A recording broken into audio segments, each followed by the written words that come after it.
Hello, good afternoon. Naghanap ako ng retinol cream sa online at eto, may nahanap ako. So ngayon, bubuksan natin ang product. So tingnan natin ang product. Kung hindi ba tayo expectation versus reality.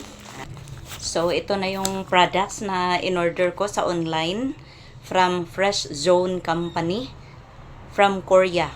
So, ang isa sa mga na-attract ako sa product na to, kaya ko siya in-order kasi bukod sa meron siyang retinol na nakakatulong sa skin natin, meron din siyang ibang active ingredient na grape juice extract.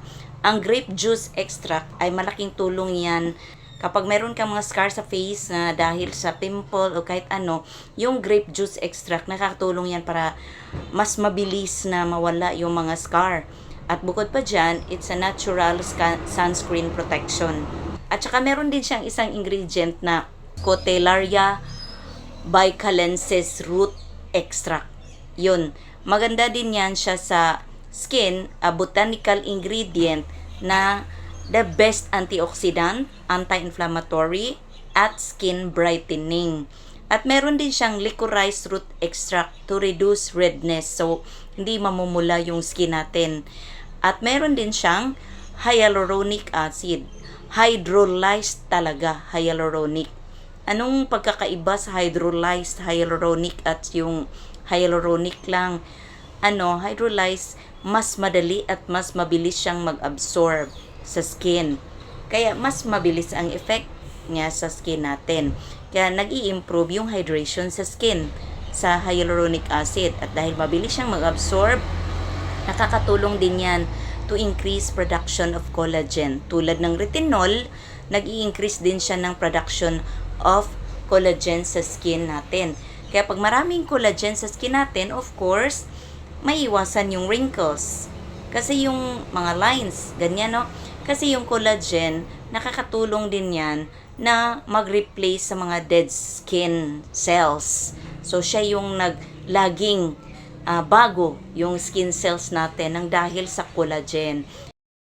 So, ito na yon yung retinol products, the cream, the toner, and the serum. So, hindi ako natatakot na gamitin to kahit sa online ko lang ito in order.